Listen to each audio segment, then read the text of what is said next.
Grandes maravilhas do mundo.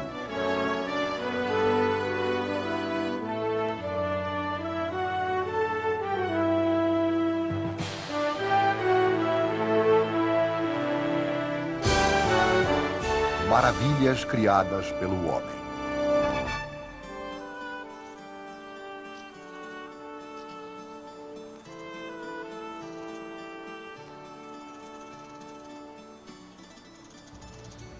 Algumas vezes, não muito frequentes na história da humanidade, a necessidade de construir conspira com uma visão de beleza. O desejo de realizar conspira com a habilidade de criar. E o que nasce, então, é uma obra de rara beleza, uma maravilha. Obras que paralisam, que tiram o fôlego, que parecem gritar: vejam o que nós podemos alcançar. Estas são as eternas realizações do homem. Testamentos duradouros de uma batalha permanente. Deixar uma marca em um mundo efêmero.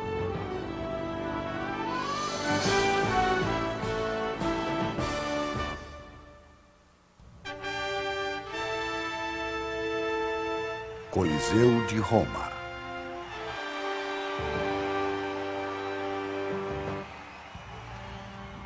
Há quase 2000 anos, os romanos testemunharam uma maravilha.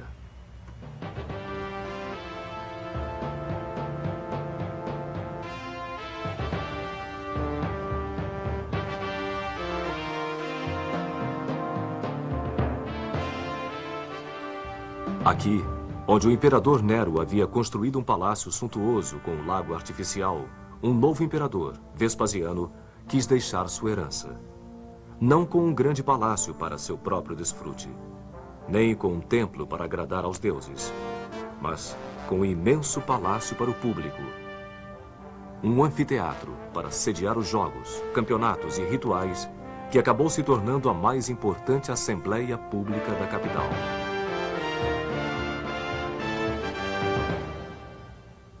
Vespasiano conhecia o valor da atividade de relações públicas. Quando ele assumiu o poder em 69 d.C., herdou uma cidade em ruínas. Um enorme incêndio havia destruído grande parte de Roma anos antes. O corrupto Nero, entre outros, havia irresponsavelmente esvaziado as reservas do tesouro, e o Senado romano estava espalhado em campos hostis depois de 2 anos de guerra civil. Vespasiano logo anunciou seu novo projeto. Ele iria drenar o lago artificial de Nero e construir um enorme anfiteatro público, o maior jamais realizado. Ele o batizou de Anfiteatro de Flávios, em homenagem a seu nome de família. As gerações seguintes passaram a chamá-lo de Coliseu, uma referência às suas proporções colossais. Graças a seu tamanho e a seu trabalho de engenharia, foi considerado o monumento mais ambicioso do mundo antigo.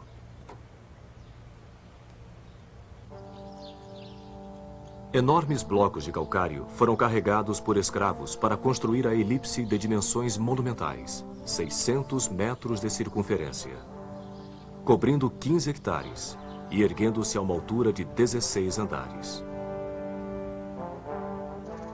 Primeiramente, foram erguidos os arcos e os pilares, e em seguida as paredes laterais foram sendo construídas, preenchendo os espaços vazios com uma rocha vulcânica muito leve chamada Pedra Pomes.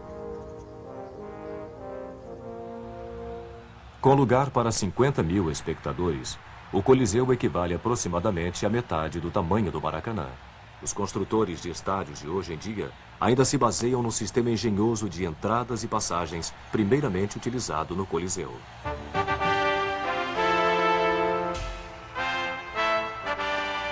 Oitenta arcos estão distribuídos no nível do chão, formando 76 entradas. Os espectadores recebiam bilhetes com o seu número de entrada e podiam achar seus lugares tão facilmente que todo o estádio podia ser acomodado em menos de 10 minutos. Uma vez dentro, o lugar de honra era um grande palanque em mármore, onde o imperador se acomodava com sua comitiva, incluindo jovens virgens. Um pouco acima, sentavam-se cidadãos livres. Mais acima ainda, sentavam-se visitantes estrangeiros e escravos. E, finalmente, em arquibancadas de madeira, ficavam as mulheres e os pobres. Mesmo durante os jogos públicos, classes sociais e status eram os princípios da organização. Mas por que uma obra tão impressionante destinada ao esporte? No início dos tempos romanos, jogos públicos, chamados de circos, eram realizados somente em dias sagrados para homenagear os deuses da cidade. Até a época de Jesus, torneios, caçadas a feras e corridas de carruagens eram uma obsessão para os romanos. Qualquer imperador que se prezasse levava a sério os conselhos do historiador Juvenal.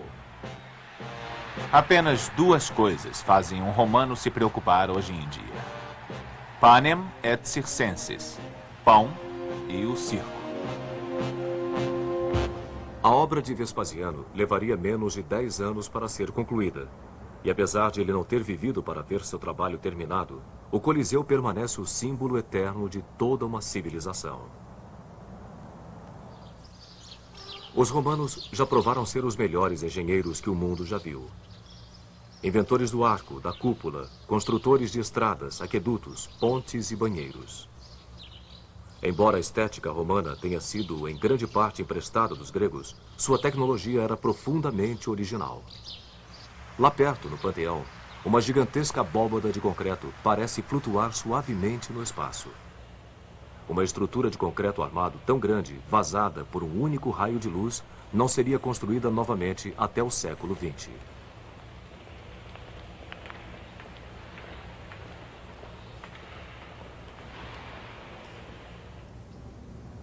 Definitivamente, o Coliseu provou ser a maior herança arquitetônica de Roma. No entanto, o que o monumento tinha de magnífico chocava-se com o que de cruel acontecia dentro dele. Espectadores ficavam em torno da arena central, onde era espalhada areia para cobrir o sangue derramado no ritual dos jogos. No dia da inauguração, no ano 80, o novo imperador Titus, filho de Vespasiano, inaugurou o anfiteatro com uma caçada a feras selvagens. Em apenas um dia, 5.000 animais foram condenados à morte. Estes rituais sangrentos de celebração poderiam durar mais de 3 meses.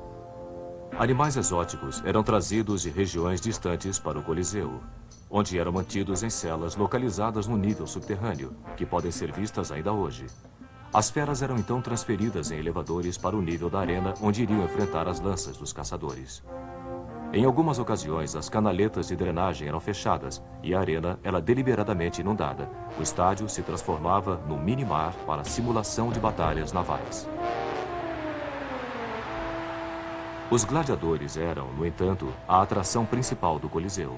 Escravos, criminosos e a mais baixa estirpe de Roma, algumas vezes até mulheres, eram especialmente treinados para depois se apresentarem nas batalhas públicas. Ave César! Nós que estamos prestes a morrer vos saudamos.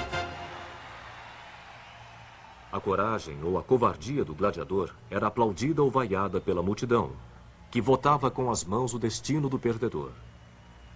De acordo com alguns historiadores, polegares para cima ou uma onda de lenços abanando significavam que o gladiador viveria e poderia até mesmo se tornar um homem livre.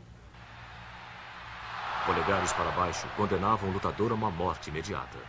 Por 325 anos, o Coliseu testemunhou inúmeros espetáculos assustadores como estes, e pode ter sido também o lugar onde o martírio dos cristãos perseguidos acontecia. Finalmente, em 404 d.C., todo o sacrifício público em Roma foi banido pelos imperadores cristãos no poder, e o Coliseu, danificado por terremotos e tempestades, se transformou em ruínas.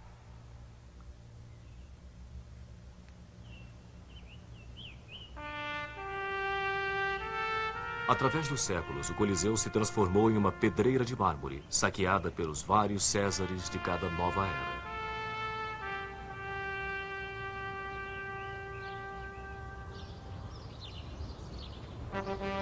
Mas o triunfo dos engenheiros continuou de pé, um símbolo fantasmagórico do Império Romano, tanto em sua maior exaltação quanto em sua maior depravação.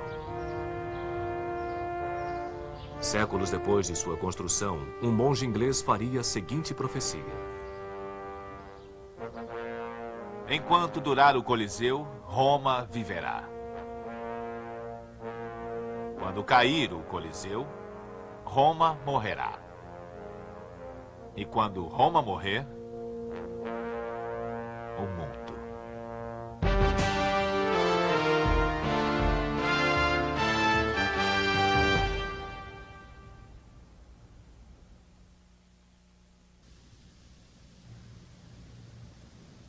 Machu Picchu.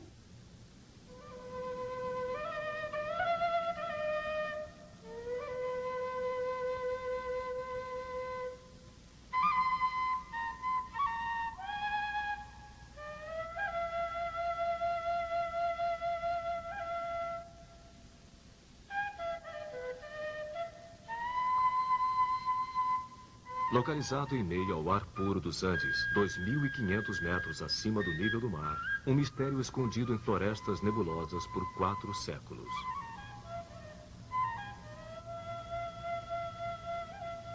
Crônicas do século XVI contam que estas montanhas impenetráveis esconderam a última cidade dos Incas, Vilcabamba, onde Manco Inca, o líder das crianças do sol, desesperadamente procurou refugiar-se dos espanhóis, que haviam dizimado seu império em sua ânsia por ouro.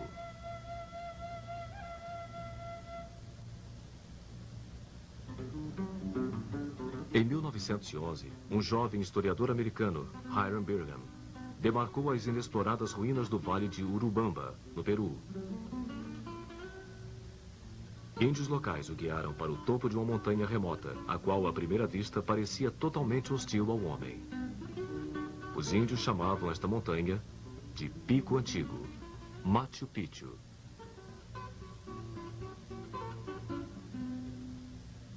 Bingham descreveu a viagem. De 4, nós nos precipitamos por uma grama escorregadia. Bem mais para baixo, Urubamba rosnava furiosamente. Nós contornamos a colina e, de repente, avistamos diversos níveis de terraços incas. Que tipo de comunidade precisaria de centenas destes terraços? Tem espaço para uma plantação suficiente para alimentar toda uma cidade. Este lindo santuário preservado nunca sentiu o peso e a fúria das botas dos conquistadores. Eu percebi que Machu Picchu seria a maior e mais importante ruína descoberta na América do Sul desde a chegada dos espanhóis.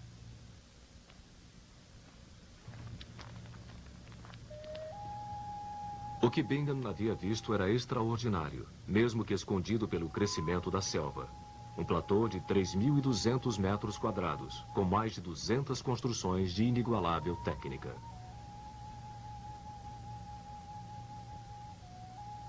Aos poucos eu fui percebendo que esta parede com templos semicirculares ao seu redor sobre a caverna era tão bonita quanto o mais bonito dos trabalhos em pedra do mundo.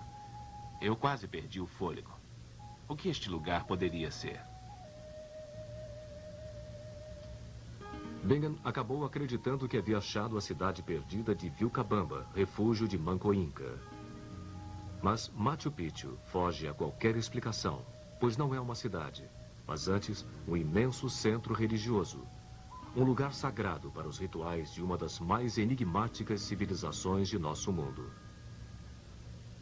Os Incas construíram um império que, em seu apogeu no século XVI, atingia 4.000 quilômetros, o mais poderoso da América do Sul. A capital Inca, Cusco, superpovoada, com 100.000 pessoas, tinha uma riqueza lendária. Este pátio em Coricancha, o Templo do Sol em Cusco, era ornamentado com 700 sólidas lâminas de ouro, cada uma pesando mais de 2 quilos. Como a maioria dos tesouros incas, este foi também saqueado pelos conquistadores espanhóis. Os incas eram engenhosos organizadores sociais. Apesar de não terem linguagem escrita, eles desenvolveram uma sofisticada economia, talharam plataformas nos despenhadeiros, irrigaram os terraços através de canais.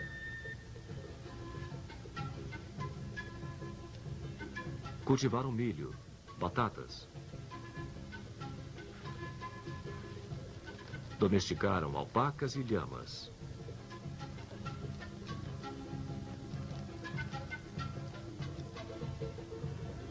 Hoje em dia, muitos dos índios peruanos ainda conduzem suas vidas segundo a cultura de seus ancestrais incas.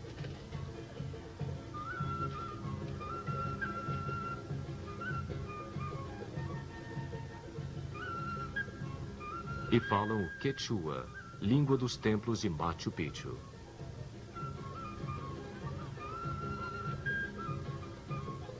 A mais duradoura das realizações incas é também a mais desconcertante. Os monumentos feitos em pedra.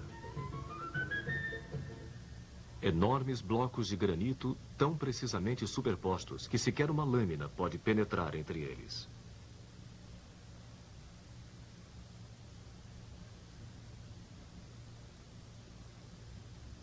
Os construtores arrastaram os blocos de suas pedreiras por quilômetros, e não existem indícios de que eles possuíam rodas, animais de tração ou ferramentas capazes de transportar e construir blocos tão perfeitos.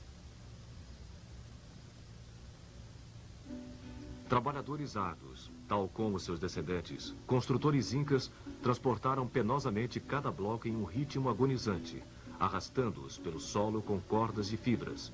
Algumas vezes as pedras eram tão pesadas que tinham de ser abandonadas no caminho.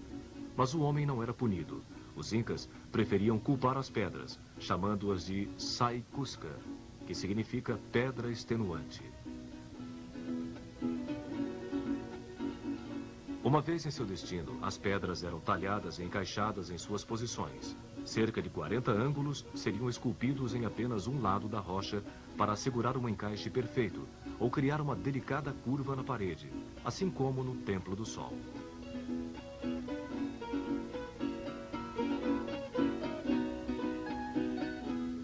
A forma trapezoidal da maioria das construções foi uma inovação inca com o objetivo de dar a estabilidade necessária durante os frequentes tremores de terra que abalavam os Andes.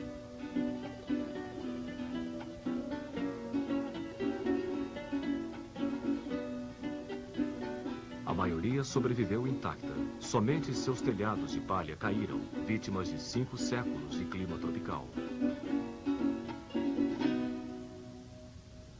Mas o que justifica uma engenharia tão elaborada?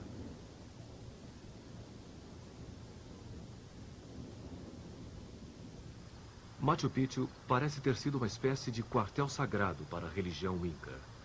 Uma religião baseada na adoração ao sol e na sua evolução através dos céus.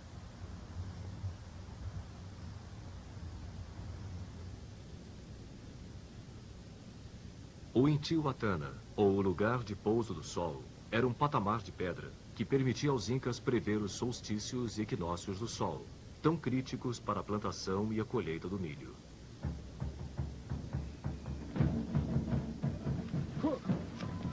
No solstício de junho, que marca o início do inverno ao sul do Equador, o sol era simbolicamente amarrado à terra para assegurar seu retorno nos meses que viriam.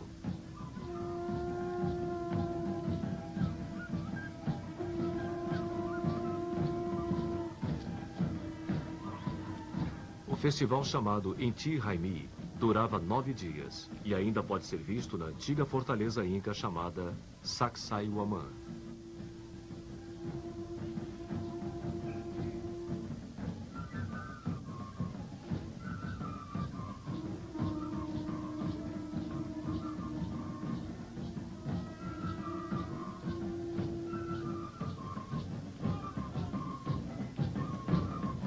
Para os incas, o sol era o pai divino de todos os povos, e o rei era o seu regente na terra.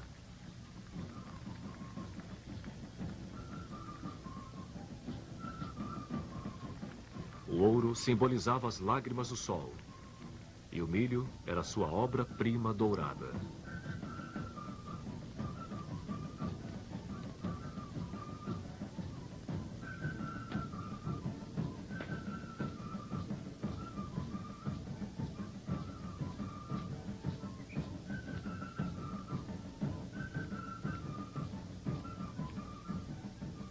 Desta fortaleza, no ano de 1536, o líder Manco Inca rompeu o cerco espanhol e fugiu para as montanhas para sempre.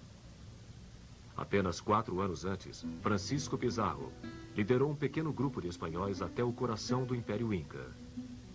Atraídos por rumores de fabulosas riquezas e portando armas superiores, menos de 200 espanhóis conseguiram conquistar a população índia de milhões de pessoas. Mataram seu imperador, Atahualpa, e saquearam a capital. Em julho de 1533, os espanhóis já haviam coletado 24 toneladas de ouro e prata.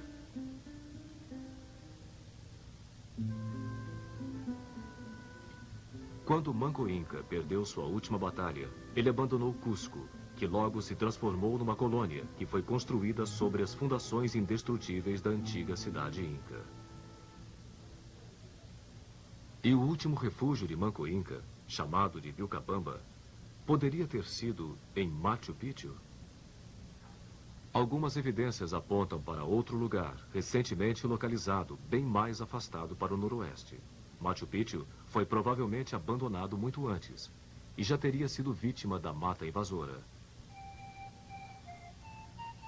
Tal como a civilização que o criou, Machu Picchu continua um mistério, engolido pela terra de onde surgiu.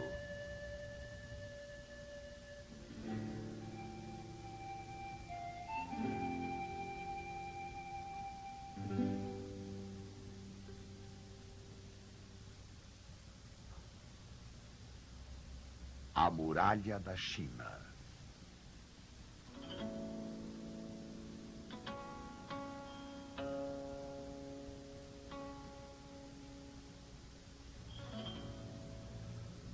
Do outro lado do mundo, um novo imperador projetou uma linha de pedra cortando a face da terra, que seria construída pelas mãos do homem em um enorme pedaço de terra. Como se dissesse até para os deuses: esta é minha terra, não se aproxime.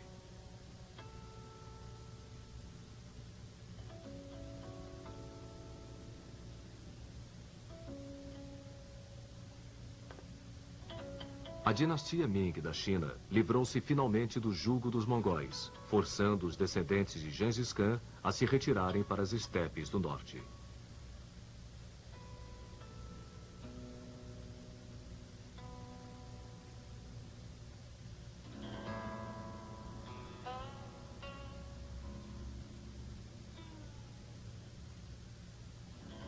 China, o Império do Meio, era de novo governada por um imperador chinês. E para defender este império, foi ordenada a construção de uma gigantesca muralha que se estenderia do rio Yalu, na Baía da Coreia, até o selvagem deserto de Gobi. 4.800 quilômetros de tijolo e pedra, 8 metros de altura.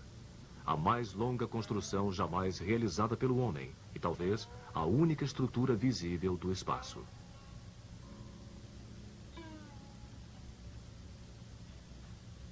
Se a muralha da China fosse esticada de ponta a ponta no Brasil, ela ligaria Macapá a Porto Alegre.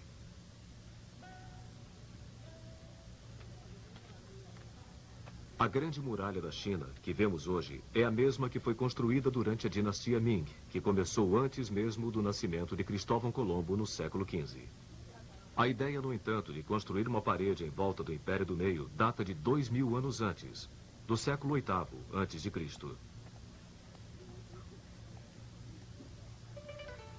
Nesta época, a China vivia um caos. Estados hostis lutavam entre si e contra tribos nômades que tentavam invadir pelo norte. Durante centenas de anos, uma sucessão de paredes em barro foram construídas entre montanhas e ao longo dos vales com o objetivo de manter afastados vizinhos hostis. Todo este esforço, no entanto, era em vão. Mas no ano 221 a.C., um homem unificou a China e se proclamou o primeiro imperador, Qin Shi Huangdi. Em seu breve reinado de 12 anos, Qin Shi Huangdi ligou os milhares de quilômetros de antigas paredes em uma massiva muralha para a defesa militar contra os bárbaros. Um cinturão em torno de uma nação. Esta grande muralha simbolizaria a China para sempre. Ferozmente protetora, hostil a estrangeiros, prodigiosa por seu trabalho. Um povo unificado.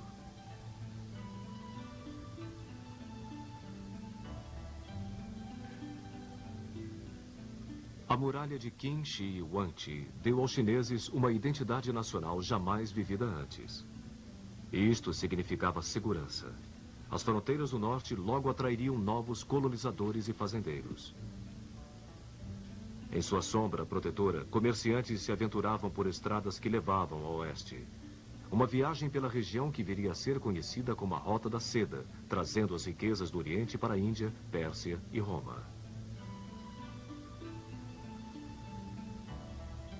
O imperador chinês escreveu: "Agora nosso povo está pacificado e não deve mais temer a guerra. Os homens trabalham na terra, enquanto as mulheres estão engajadas em suas tarefas." Mas esta era a sua versão. A muralha pode ter sido uma grande realização militar, mas foi também o resultado de um trabalho brutal por parte do povo chinês. 800 mil soldados, trabalhadores cativos e prisioneiros foram forçados a trabalhar para erguer a muralha. Criminosos enfrentavam uma punição a mais. Suas cabeças eram raspadas, suas faces escurecidas e colares de ferro eram colocados em seus pescoços. Nesta situação, eram enviados a províncias distantes para buscar matéria-prima. Um cronista escreveu: "Valas ao lado de estradas eram preenchidas com corpos de homens que foram forçados a ir para a construção da grande muralha. E quando homens não podiam mais ser encontrados, suas viúvas se juntavam à marcha." A história de uma das viúvas se transformou em lenda. Aqui, nos limites leste da muralha, perto do Mar da China, um templo foi erguido em homenagem a Meng Jiannu. Meng, a história conta, foi atrás de seu marido que havia sido mandado para construir a muralha.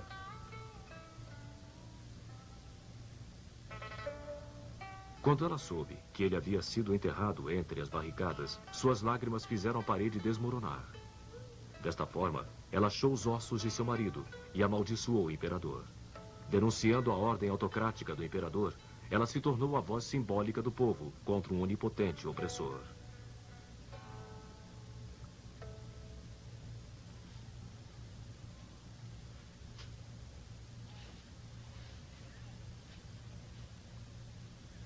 Muito pouco da muralha de Qin Shi Huangdi ainda existe hoje em dia. Esta fortificação de pedra é resultado de 200 anos contínuos de recuperação e obras durante a dinastia Ming. Este trabalho, por sua vez, está sendo restaurado em turnos ainda hoje.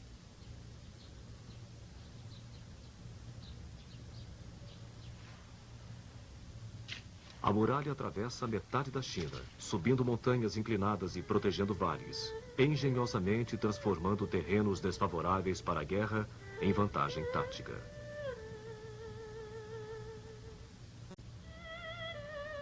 Em Shanhaiguan, uma fortaleza circular de 4 quilômetros quadrados olha o horizonte como se fosse a cabeça de um dragão deslizando em direção do mar. Um fosso de 8 metros de profundidade protege este portão chamado de o primeiro passo para o paraíso.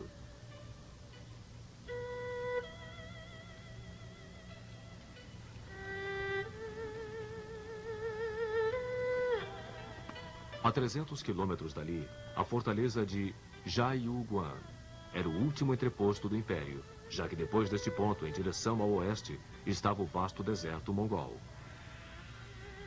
Entre estes dois extremos, existe um conjunto de 25 mil torres de observação, controladas por guardiães que viviam nestes locais. Quando atacados, eles mandavam informação sobre as tropas inimigas por meio de sinais de fumaça durante o dia e sinais de fogo durante a noite. Estas informações percorriam centenas de quilômetros em questão de horas. Perto de Beijing, a toda poderosa fortaleza de Badalin foi construída cercada por diversas camadas de paredes externas, grande o suficiente para acomodar 5 cavalos montados ou 10 homens de infantaria marchando lado a lado. Suas duas faces asseguram que a muralha poderia servir de defesa dos dois lados, não importando por onde fosse atacada. Apesar de a muralha ter resistido aos arcos e espadas dos mongóis e dos manchus, ela mal conseguiu sobreviver aos rompantes ideológicos de nosso tempo. Durante a Revolução Cultural dos anos 60, desdenhando o passado histórico da muralha, fazendeiros roubaram muitas partes dela para usar em seus chiqueiros.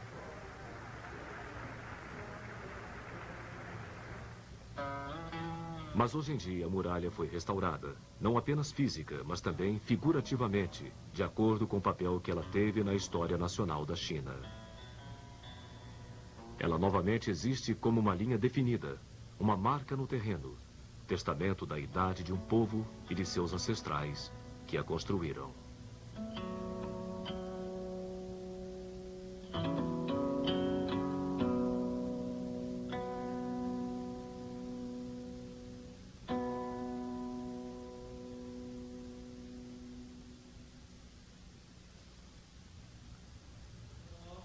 Kremlin.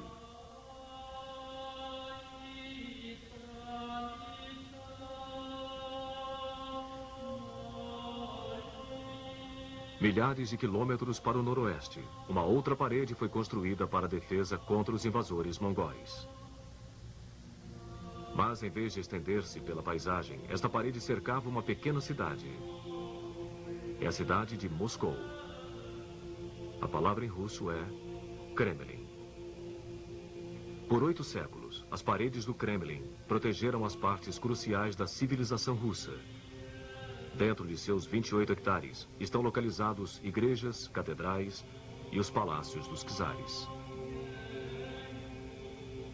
Foi dentro do Kremlin que os regimes de Ivan o Terrível e Pedro o Grande nasceram.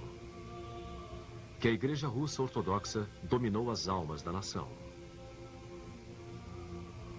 Aqui estão os esplendores e os excessos dos Romanovs. Aqui foi a capital da República Revolucionária de Lenin. E aqui, Stalin fez derramar o sangue de seu próprio povo. Por trás destas paredes, a Guerra Fria foi travada. E aqui, um novo capítulo da história russa foi revelado na última década do século XX.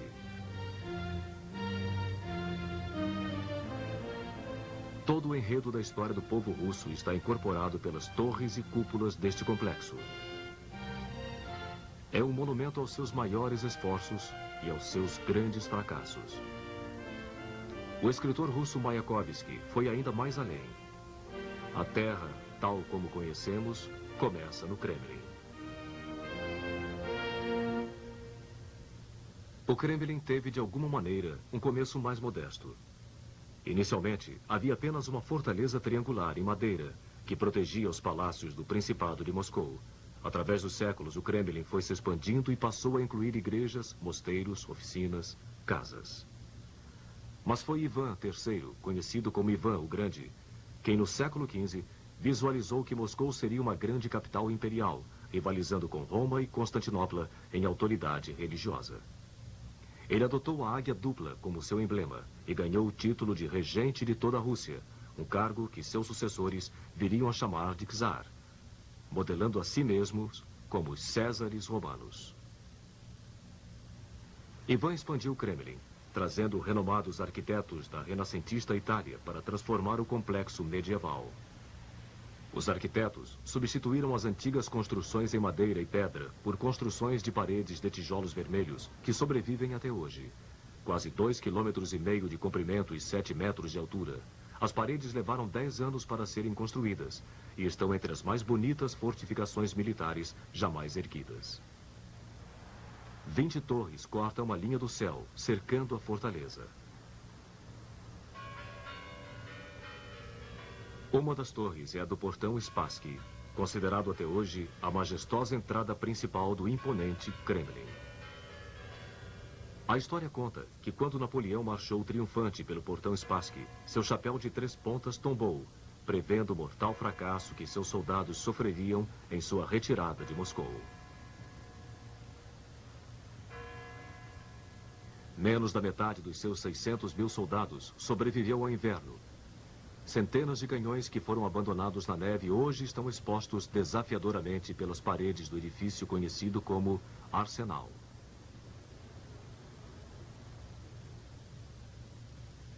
Mas se a espinha dorsal do Kremlin são suas paredes e torres, sua alma é representada pela Praça da Catedral.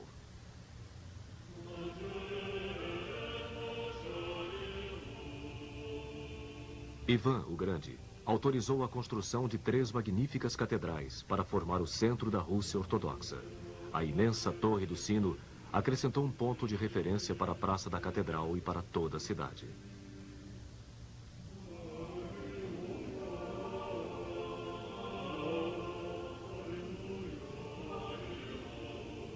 A Catedral de Ascensão, nomeada por Fioravante de Bolonha, tem uma forma simples, mas monumental, entre 5 cúpulas de ouro. Neste lugar, os czares de Moscou foram coroados. Em seu interior, alguns dos ícones mais sagrados da Rússia ficam expostos. O Redentor dos Olhos Furiosos, carregado como um troféu para as batalhas. A mítica Madonna de Vladimir, conhecida pelos moscovitas como a Dama da Ternura. A próxima construção é a Catedral da Anunciação, que já foi a capela privada dos czares. 9 cúpulas de ouro e um magnífico altar testemunharam os casamentos, batismos e agonias privadas da dinastia imperial. Ivan IV, conhecido como Ivan o Terrível, mostrado aqui no famoso filme de Eisenstein, foi barrado dos cultos por ofensas contra a igreja. Sua arbitrária carnificina dos suspeitos de traição e seus acessos de raiva espalharam terror pela corte. Ele está enterrado no prédio ao lado, junto aos outros czares, na Catedral do Arcanjo.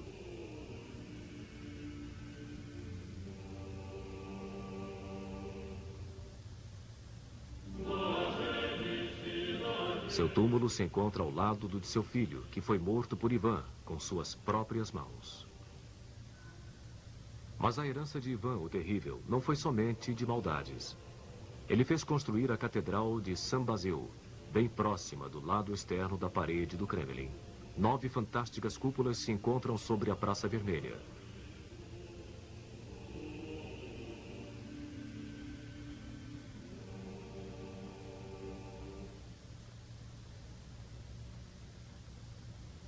Foi por um capricho de Ivan que a catedral foi construída no meio do barulhento mercado público de Moscou, e não no solene complexo. O Kremlin testemunhou os excessos dos czares em meio à riqueza de seus palácios. Enquanto do lado de fora de suas paredes, servos e camponeses russos enfrentavam uma situação de miséria, a corte dos czares superava as capitais imperiais da Europa. Um visitante, ao ver o Kremlin pela primeira vez, comentou: horizontal e verticalmente, torres e cúpulas, pontas, cones, estruturas em espiral preenchem toda a vista. Deve ter sido invenção de Dante quando chegou aos céus russos.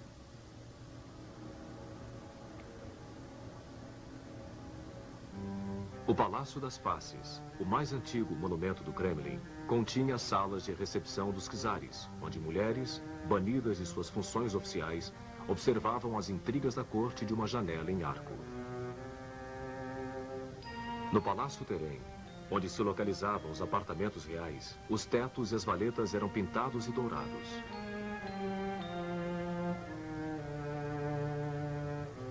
Neste palácio, o jovem czarevich, Pedro, o primeiro Romanov, presenciou o assassinato de sua família. Com apenas 10 anos de idade, ele foi forçado a dividir o trono com seu meio-irmão, literalmente um duplo trono, enquanto sua meia-irmã, Sofia, discretamente passava instruções para o jovem czar. Foi Pedro quem, em 1712, colocou um fim das intrigas sangrentas do Kremlin, transferindo a capital para a nova cidade do norte, São Petersburgo. Mas o Kremlin permaneceu uma casa longe de casa para os Romanov. Durante os 2 séculos seguintes, os antigos palácios foram reunidos no Grande Palácio do Kremlin, que se tornou a peça magistral da corte imperial. Ambientes para recepção pública foram construídos em larga escala para impressionar os visitantes ilustres. Somente o St. George Hall mede 65 metros de comprimento. Mais intimistas, mas não menos opulentos, são os quartos privados do palácio, onde os Romanov satisfaziam seu lendário apetite para as artes decorativas.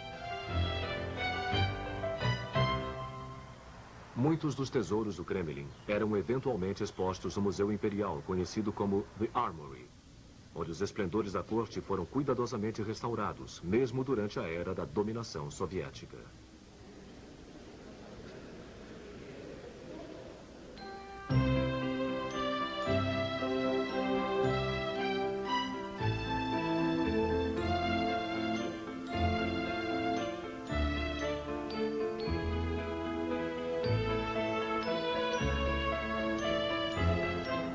Mas a extravagância da vida no Kremlin não poderia sobreviver à profunda insatisfação das classes menos privilegiadas. Depois da Revolução de 1917, Vladimir Ilyich Lenin fundou a nova República Socialista. Na primavera seguinte, ele transferiu a capital para Moscou. O Kremlin passou a ser mais uma vez o centro do poder russo.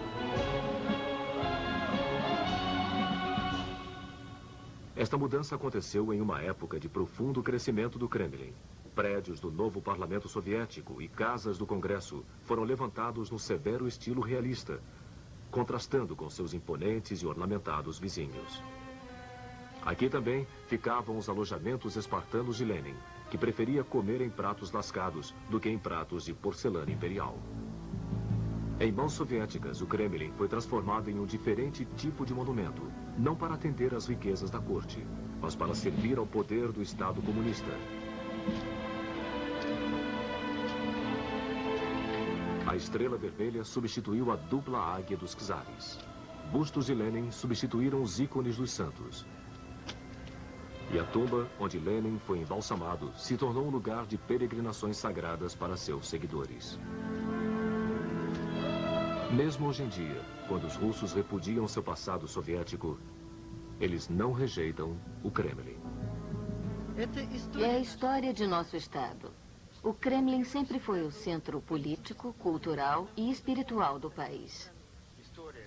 Para mim, o Kremlin é sagrado. É a história do Estado da Rússia, o qual existe e vai sempre existir, independentemente das comoções que podem vir a acontecer e a sacudi-lo. Nós realmente amamos este lugar, eu em particular. Eu trouxe minha filha para mostrar a ela quão esplêndida nossa terra é, para contar a ela o que nós vemos, o que nós sabemos e o que nós lembramos. O Kremlin continua a cativar o coração do povo russo, não somente por sua beleza, mas pelo que ele carrega de verdade, suas memórias e esperanças.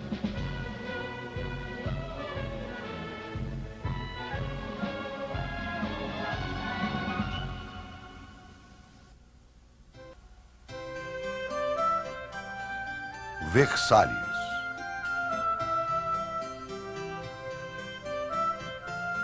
Enquanto o Kremlin sobreviveu a revoluções, há um outro palácio que mal sobreviveu a uma.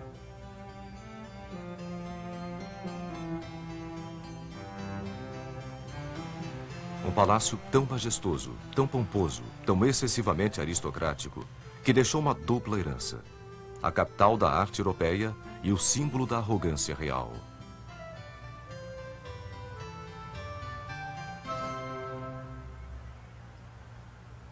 Versalhes começou com um ato de ciúme. Luís XIV, conhecido como o Rei Sol, visitou um magnífico palácio que pertencia a um de seus ministros. O rei se sentiu tão ultrajado com a pompa do encontro no palácio de seu subordinado que mandou aprisioná-lo e saqueou sua casa. O material saqueado iria encontrar seu novo lugar no novo palácio que Luís XIV construiria para uso próprio. Ele escolheu um terreno pantanoso em Versalhes, 18 quilômetros ao sul de Paris. Quando garoto, ele cresceu apaixonado pela casa de caça de seu pai, que se localizava nesta região.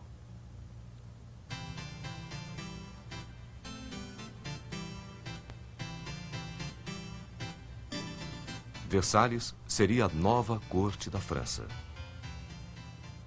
Mais de 22 mil trabalhadores foram contratados para transformar 250 acres de pântano nos mais bonitos palácios e jardins do mundo.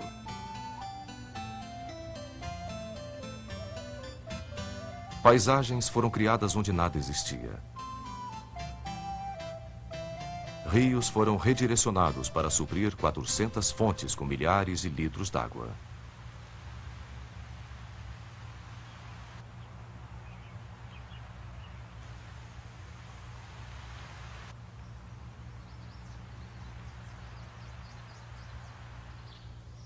Quando o fedor das latrinas de Versalhes se tornava insuportável, Luís XIV tinha 3.000 árvores de fragrância em caixas estrategicamente arrumadas.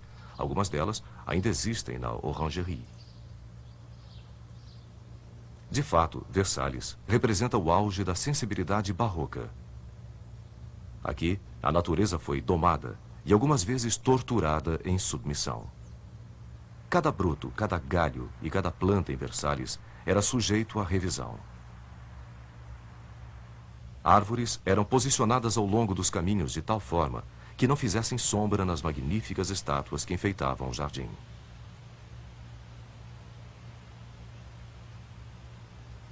Cerca de 150 mil vasos de flores eram trocados aproximadamente 15 vezes ao ano, para que Versalhes estivesse sempre florido.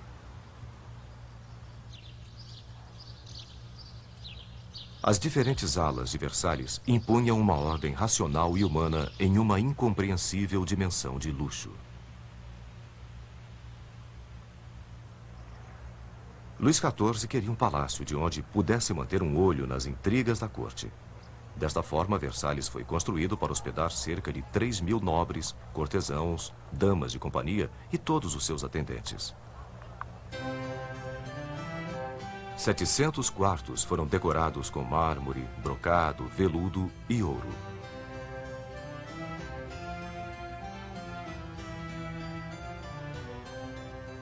Versalhes se tornou a moradia e o local de encontro da aristocracia francesa. Luís XIV gostava de viver exposto aos olhos públicos e, portanto, mantinha o palácio aberto a todos que estivessem interessados em conhecê-lo.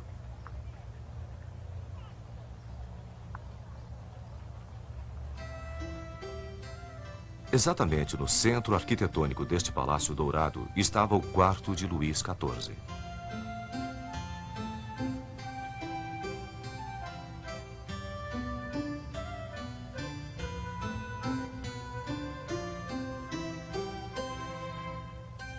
O dia começava aqui não com um nascer do sol, mas com um despertar do rei. Um ritual chamado de o nascer do rei.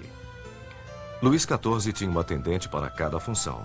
Um para vestir a manga direita da roupa, outro para vestir a manga esquerda, um para colocar a gravata, outro para amarrá-la. 4.000 serventes e 500 cozinheiros alimentavam o enorme apetite da corte por cerimônias.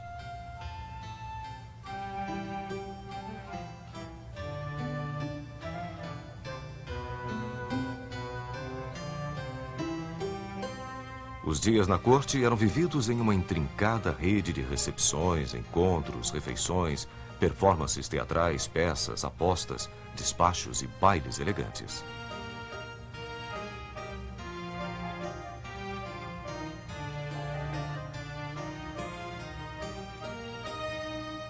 O rei frequentemente participava de apresentações de balés folclóricos. Era sabido que somente o rei poderia se juntar aos bailarinos.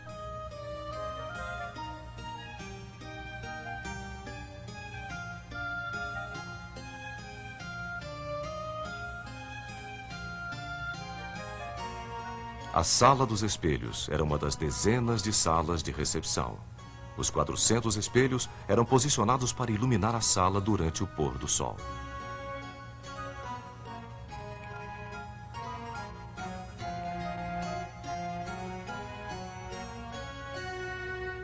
Na Sala dos Desenhos, adjacente à Sala dos Espelhos, cortesãos ganhavam ou perdiam influência, dependendo da moda de cada dia. A menor afetação do rei, seja na vestimenta, na cozinha, dança ou arte, desencadeava uma onda não somente por toda a França, mas por todas as cortes da Europa.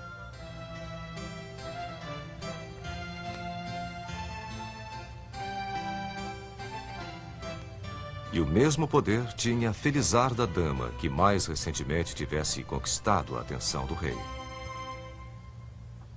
A Marquesa de Montespan manteve esta influência por um certo tempo.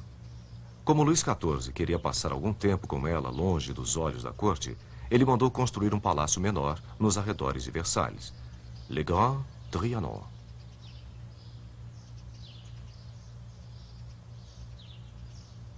Em 1715, Luís foi sucedido por seu bisneto, Luís XV, que expandiu Versalhes sob a influência de outra marcante mulher,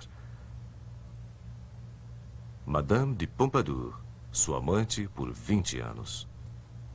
Ela também queria uma casa afastada da corte, e Luís XV construiu o Petit Trianon. Mas Madame Pompadour não chegou a ver seu palácio pronto, e ele se transformou mais tarde, na casa de encontro do rei com sua nova favorita, a Condessa de Paris. Mas foi uma outra mulher de Versalhes quem iria representar os excessos da corte francesa, Maria Antonieta. Maria, que era austríaca, acabou ocupando este leito através de um casamento politicamente arranjado e extremamente impopular com Luís XVI. Ela nunca conseguiu conquistar o povo francês, mesmo tendo feito o seu melhor para impressionar a corte. Maria tinha uma queda pelo estilo de vida rústico, pelo menos a sua versão real. Para satisfazer seu gosto pelo campo, uma vila charmosa foi artificialmente construída com seu próprio pequeno moinho e com antigas cabanas que tinham suas paredes cuidadosamente rachadas e tudo mais que fosse necessário para caracterizar a vila. Foi nesse seu refúgio idílico que, em 5 de outubro de 1789, Maria Antonieta foi alertada sobre o fato de que a Revolução Francesa chegara a Versalhes. Raivosos parisienses estavam se aproximando do palácio. A família real deixou Versalhes na manhã seguinte e nunca mais retornou. E Versalhes, que apenas 6 anos antes havia assinado o tratado que dava à América sua independência, agora era considerado um símbolo da tirania em seu próprio país.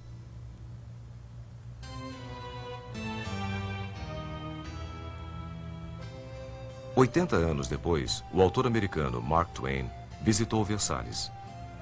Mesmo o mais democrático dos turistas ficou maravilhado com o que viu. Eu costumava criticar Luís XIV por haver gasto centenas de milhões de dólares quando o pão era tão escasso. Mas eu o perdoo agora. É maravilhosamente bonito. Você fica engasgado, admira e tenta entender que é real, que está na terra, que não é o jardim do paraíso. E você quase acredita que é parte de um sonho exótico.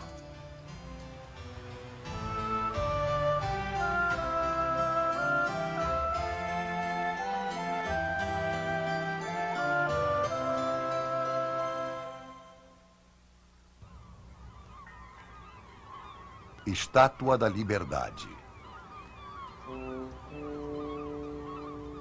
Durante toda a viagem, eles estavam falando que nós iríamos encontrar uma bonita senhora com uma tocha. E eu não conseguia visualizar a cena. Quando eu a vi, eu disse: Mãe, mãe, vem aqui. Esta é a liberdade. Esta tocha lá no alto quer dizer seja bem-vindo. Finalmente nós viemos à Terra Prometida para a Estátua da Liberdade. Bonita, linda mulher. Eu disse para minha mãe o que ela significa. Minha mãe me abraçou e respondeu: ela significa América.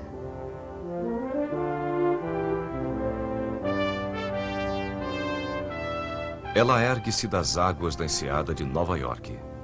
Um colosso moderno de metal, o maior jamais inventado. Até os dias atuais, o mais duradouro símbolo da esperança americana para o país. Tal como os milhões de americanos que passam por ela, a história da Estátua da Liberdade começa do outro lado do oceano, em um país tumultuado. O ano era 1865. Em Paris, o regime duro e beligerante de Napoleão III tornou o democrático sonho da Revolução Francesa em uma memória sombria. Para alguns liberais franceses, a América era a verdadeira inspiração dos ideais democráticos perdidos da França. Eles almejavam a fraternidade que uma vez ligara Washington a Lafayette. Entre eles estava o escultor Frédéric Bartholdi, que pensou em desenvolver um monumental presente para a jovem nação. Eu tentarei glorificar a República e a liberdade lá, na esperança de um dia achá-las aqui de novo. Ele queria que seu presente fosse a primeira coisa que os visitantes vissem quando entrassem no Novo Mundo. Então escolheu Bedloe's Island como lugar indicado. Se os americanos pagassem por um pedestal, ele prometeu a si próprio que a França pagaria por uma estátua colossal. Bartholdi pensava sempre grande. Seus trabalhos mais recentes eram bombásticos e patrióticos, mas eles eram pequenos comparado a este próximo trabalho que iria levar 15 anos para ser feito. ele nomeou Liberdade Iluminando o Mundo. Moldar a estátua foi a maior realização de Bartholdi. Na França, ele começou a testar modelos em cerâmica e bronze em tamanhos cada vez maiores. Tochas de madeira foram feitas como modelo e, em seguida, gesso era colocado por cima. Em sua oficina em Paris, metalúrgicos cuidadosamente cortaram enormes placas de bronze norueguês em pedaços tão finos quanto uma moeda para se adaptarem aos moldes. Cada detalhe da estátua, desde seu penteado até as pregas do vestido, foi meticulosamente trabalhado. A cor original das peças, um marrom escuro, foi gradualmente se transformando em um cinza claro por causa da maresia do Atlântico. A enorme estátua teria também de resistir a ventos de mais de 200 km por hora sem tombar no mar. Bartholdi procurou o mais brilhante engenheiro civil da França, Gustave Eiffel, para desenvolver um engenhoso sistema de suporte de 1.800 vigas, incluindo um esqueleto principal e uma série de estruturas que permitiriam as placas de cobre expandir e contrair de acordo com o tempo, sem rachar. O andaime desenvolvido por Eiffel era o mais alto jamais criado até então, elevando a gigantesca senhora por sobre os tetos de Paris para que todos pudessem ver. Mas enquanto Paris estava exultante, a América vacilava. As contribuições eram pequenas. Tinham arrecadado bem menos do que os $250 mil necessários para a construção do pedestal. Bartholdi levou a tocha para exposições beneficentes em que visitantes eram convidados a conhecer e subir no pedestal. Finalmente, o editor Joseph Pulitzer conclamou os cidadãos de Nova York a apoiarem o pedestal. O pedestal sozinho já era uma obra-prima da engenharia e foi desenvolvido por Richard Morris Hunt para harmonizar com a estátua e não competir com ela, e principalmente para suportar um peso de 225 toneladas de ferro e cobre.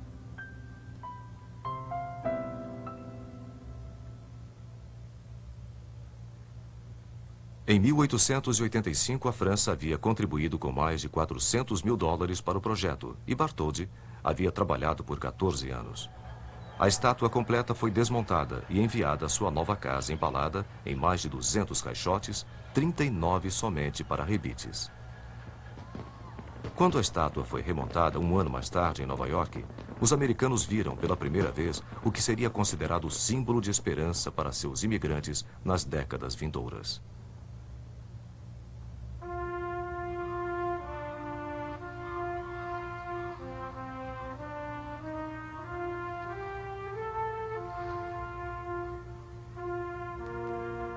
A estátua terminada era da altura de 15 andares, com um dedo sozinho medindo 3 metros.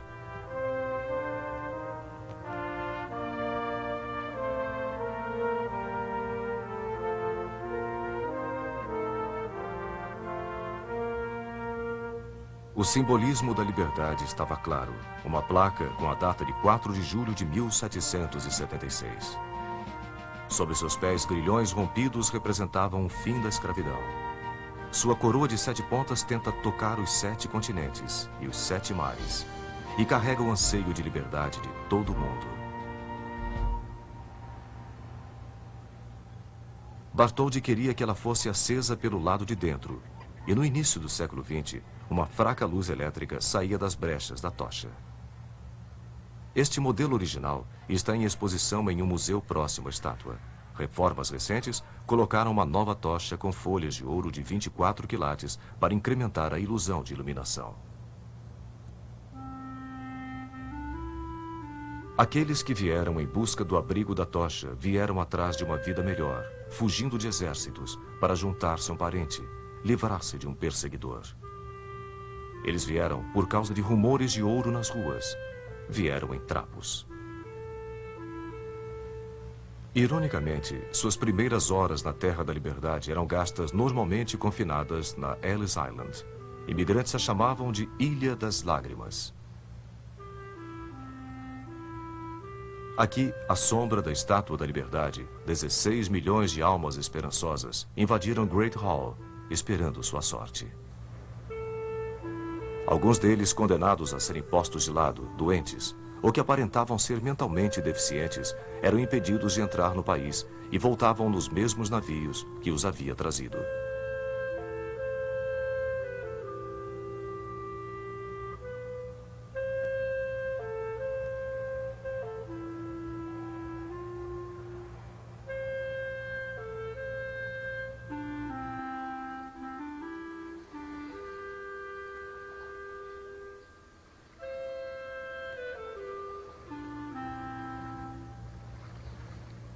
À medida que barcas os levavam para a metrópole de Nova York, eles deixavam para trás a estátua colossal e sua tocha.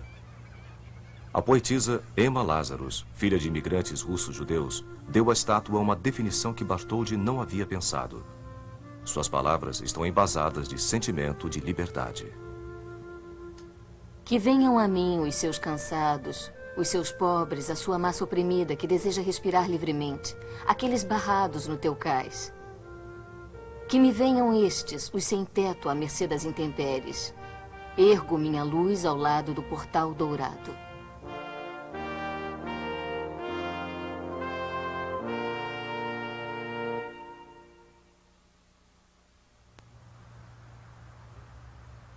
Torre Eiffel.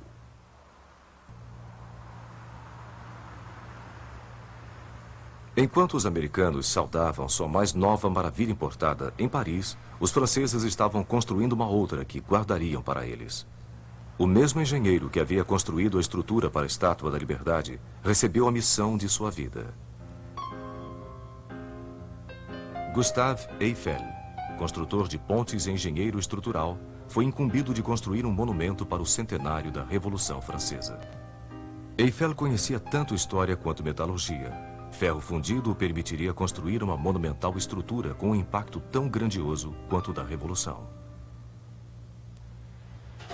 Ele planejou uma torre com uma altura estonteante, quase 350 metros de ferro trabalhado, e que permaneceria como a mais alta estrutura do mundo por 40 anos.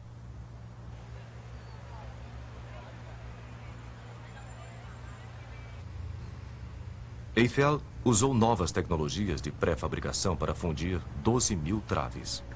Elas eram manufaturadas fora do local e montadas na margem esquerda do Sena, onde ficaria localizado o monumento.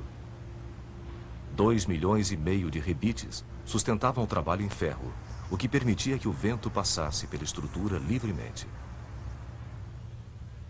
Mais perigoso era o enorme número de críticas que praticamente levaram o projeto a ser interrompido.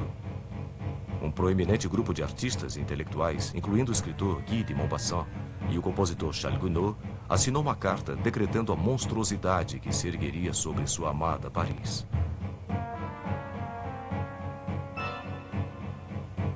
A inútil e monstruosa Torre Eiffel é como uma gigantesca chaminé preta de uma fábrica.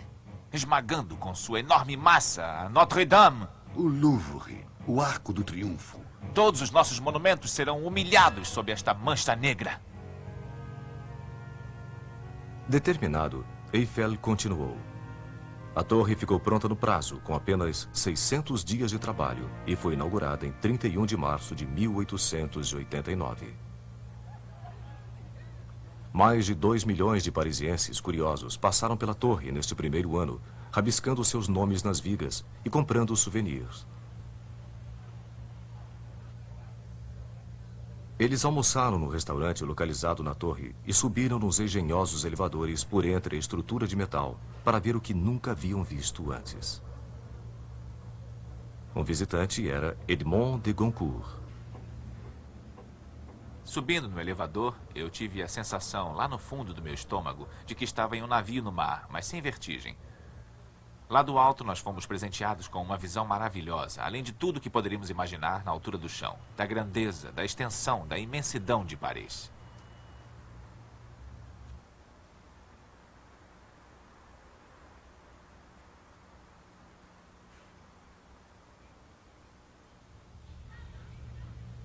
A torre mudou a maneira como os parisienses viam o mundo à sua volta. Paris não era mais simplesmente uma cidade de ruas e bulevares, mas tinha agora uma estonteante vista nova, do céu e do horizonte, tons de cores e luzes. E os artistas de Paris viram a sua antiga vista com novos olhos. Os pintores da cidade, já responsáveis por revolucionar o mundo da arte, tinham agora um monumento digno de sua moderna visão da cidade.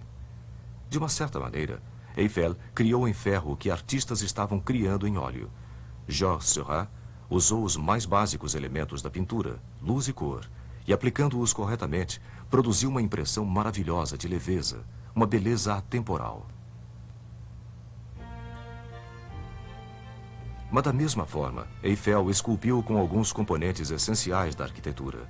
Vigas e traves foram empregadas para formar uma estrutura que, vista de longe, parece, de alguma maneira, ser leve como o ar. Uma silhueta eterna, sem fim. Mais tarde, uma camada de tinta laranja foi adicionada gradualmente, clareando para um amarelo pálido, para intensificar a impressão de que a torre está flutuando no céu. Mas mesmo depois de terminada, a torre sofreu algumas críticas. Maupassant manteve sua posição crítica. Na verdade, ele disse ter gostado de jantar na torre, porque era o único lugar em Paris onde ele não tinha de olhar para ela. A Torre Eiffel chegou mesmo a ter sua demolição programada em 1909. Somente o seu novo uso como torre de rádio a preservava. E quando sua altura ajudou a interceptar as transmissões do exército alemão durante a Primeira Guerra Mundial, a permanência da torre foi garantida.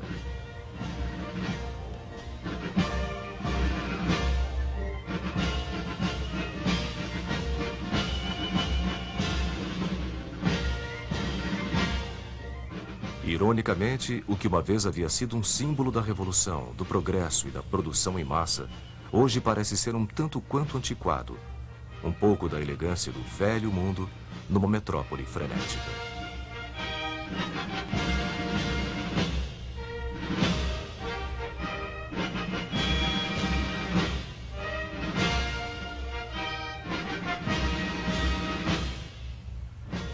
Mas, para sua época, a torre representou um passo ousado. Ela representou as boas-vindas à era moderna. Misturou beleza com tecnologia, garantindo que os dois poderiam coexistir. Esta ambição, por si só, já faz da Tour Eiffel a Torre Eiffel, a mais otimista das maravilhas jamais construídas.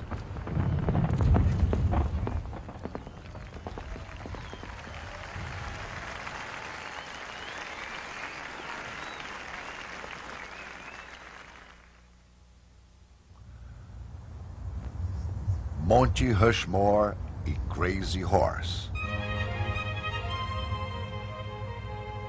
No coração da América, um outro sonho audacioso se tornou realidade no paredão de uma montanha de granito. Nas montanhas negras de South Dakota, em meio a desfiladeiros que eram como testemunhas às curvas e à idade do terreno, um homem decidiu colocar sua marca em uma das montanhas. Não apenas uma expressão pessoal de seus dons artísticos, mas um monumento aos princípios fundamentais de uma nação democrática.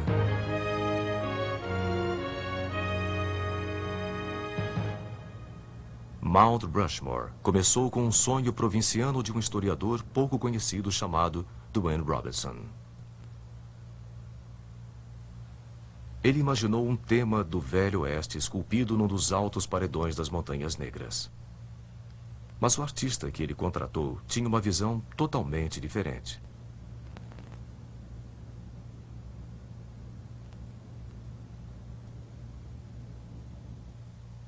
Gutzon Borglum era o filho americano de imigrantes dinamarqueses, um dedicado pintor e escultor que havia estudado com Auguste Rodin e que já havia feito várias esculturas de figuras históricas, tais como Abraham Lincoln e Robert Lee.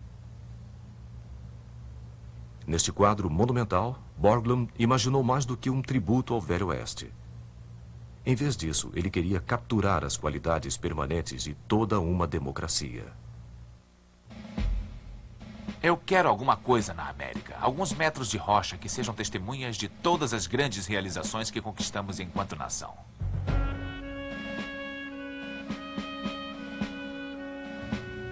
Borglum investigou a fundo a psique americana para descobrir os arquétipos dos ideais nacionais.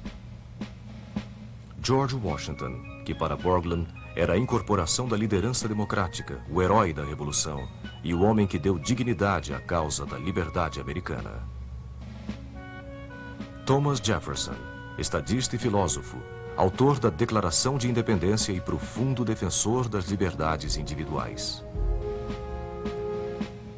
Abraham Lincoln, que simbolizou a força da União Americana e o direito de todos os cidadãos à liberdade. E Teddy Roosevelt, personificação da robusta expansão da nação com o comprometimento de preservar seus recursos naturais e de promover liberdade empreendedora. Mas como modelar numa montanha estas 4 faces? Primeiramente, Borglum e Robinson acharam um lugar com a combinação certa de superfície, integridade estrutural e iluminação solar. O trabalho de Borglum começou em 1927 e iria continuar esporadicamente por 14 anos. Envolveria mais de 300 trabalhadores e, finalmente, custaria quase $1 milhão.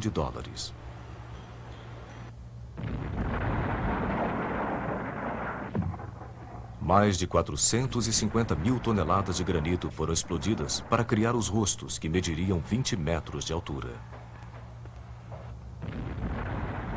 A montanha estava parecendo ser incontrolável. Pedras instáveis forçaram Borglum a dinamitar sua primeira tentativa, que colocava Washington e Jefferson em lugares opostos. Persistentemente, Borglum começou um novo Jefferson, esculpindo a cabeça um pouco mais alta do que as outras e evitando assim rachaduras perigosas. O sucesso de Borglum em Mount Rushmore dependia, além da engenharia, de alcançar beleza artística em uma escala ampla. Borglum conseguiu passar emoção além das rochas. Uma ponta de granito na cavidade da pupila conseguiu dar a impressão de brilho no olhar.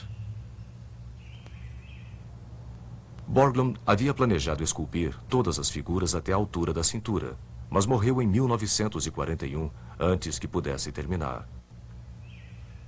Seu filho, que apropriadamente recebeu o nome de Lincoln, completou as cabeças, mas o começo da Segunda Guerra Mundial impediu que houvesse qualquer cerimônia de inauguração.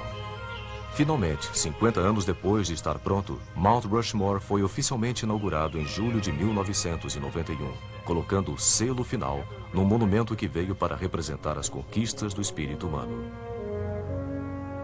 Gutzon Borglum. Nós acreditamos que o memorial à nação deve ter serenidade, nobreza, poder, tal como tinham Washington, Jefferson, Lincoln e Roosevelt, esculpido nas alturas o mais perto do céu que podemos, para mostrar à posteridade que tipo de homens eles eram. E aí devemos rezar para que estes marcos durem até que o vento e a chuva os desgastem.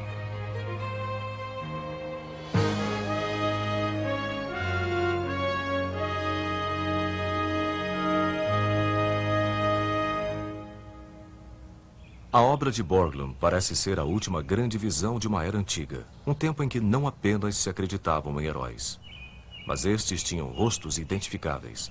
Uma era em que artistas ainda tinham a experiência humana como sua inspiração e ousavam fazer afirmações em escala sobre-humana.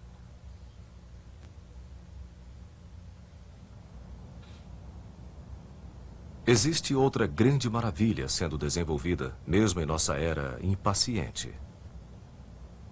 E ela está localizada a apenas 27 quilômetros da obra-prima de Borglum, em Mount Rushmore. Aqui, um órfão meio americano, meio polonês chamado Korczak Ziolkowski começou a mais ambiciosa escultura em rocha de todos os tempos.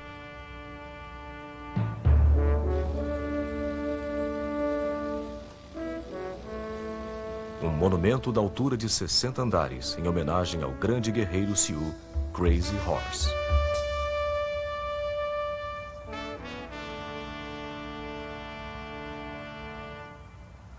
Durante os anos 30, enquanto os rostos de presidentes americanos descendentes de europeus começavam a tomar forma na rocha de granito em South Dakota, o chefe urso em pé, da nação Sioux, fez a Korczak uma pergunta desconcertante.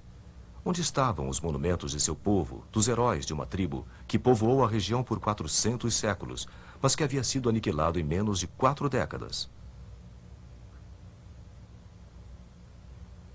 A resposta de Korczak foi que ele dedicaria o resto de sua vida à construção de um moderno colosso, ao Crazy Horse. A escala é inacreditável. Todas as 4 cabeças de Mount Rushmore caberiam em apenas uma cabeça do Crazy Horse. Korczak viu nesse lendário guerreiro a dignidade heróica de um povo vencido. Ele se dedicou à sua tarefa com a mesma perseverança que seu outro herói e mentor, Gutzon Borglum. Excêntrico e visionário, Korczak investiu milhares de dólares de seu próprio bolso nos direitos sobre a montanha. E em 1947, com menos de $200 de capital próprio, ele começou sua tarefa hercúlea. Eu sou um contador de história na pedra, mas isto é tudo o que eu sou. Eu quero dizer ao mundo que existiu aqui, em uma determinada época, um povo que era admirável. Eu não pretendia fazer isto tão grande. Eu pretendia fazer algo em torno de 35 metros de altura. Puxa, uma figura com 35 metros parecia nada, e aí eu resolvi. Vou esculpir toda a montanha. Depois de 4 décadas, 8 milhões de toneladas já haviam sido tiradas da montanha. Korczak sabia que não viveria para ver seu trabalho completo. Quando morreu em 1982, deixou planos para a continuidade da obra, que está agora sendo trabalhada por sua viúva Ruth e a maioria de seus 10 filhos. Eu acho que ele pensava que não havia limites para o que se quer fazer quando realmente se deseja fazer. Se você realmente acredita naquilo, trabalha duro o suficiente e está disposto a pagar o preço necessário, você pode fazer o que quiser. Você pode ser o que quiser neste mundo. Korczak simplificava sua própria filosofia citando um velho ditado que ele ouviu certa vez. Quando as lendas morrem, os sonhos acabam. Quando os sonhos acabam, não existe mais grandeza. Crazy Horse espera pelo próximo sonhador. Em suas sombras, um ouvinte pode ouvir a história de todas as criações humanas, tão atemporais quanto o vento das montanhas. Um sussurro de antigos heróis. A inspiração de antigos realizadores. É um chamado a grandes visões e grandes realizações. Um apelo para deixar uma marca, para criar uma nova maravilha.